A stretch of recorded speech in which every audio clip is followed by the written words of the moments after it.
দেখুন বন্ধুরা, গরম গরম ফুলকো ফুলকো রুটি হয়ে গেছে। আজকে নাইটের ব্রেকফাস্ট, এটা ডিনার হচ্ছে, ব্রেকফাস্ট বলছি, ডিনার হচ্ছে, উল্টো পাল্টা বলে দিচ্ছি। আর এটা হচ্ছে বিনস আর গাজর ভাজা করেছি, সিম্পল জিরে ফোড়ন আর পেঁয়াজ ফোড়ন দিয়ে, আর কোনো মশলা দিইনি।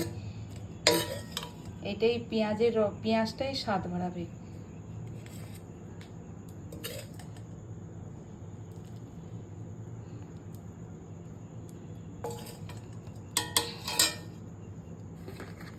আর এই কলাকাঁদ সন্দেশ।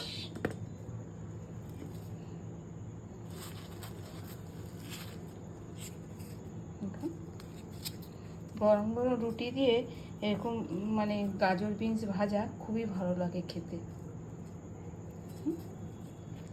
খুব সুন্দর লাগে।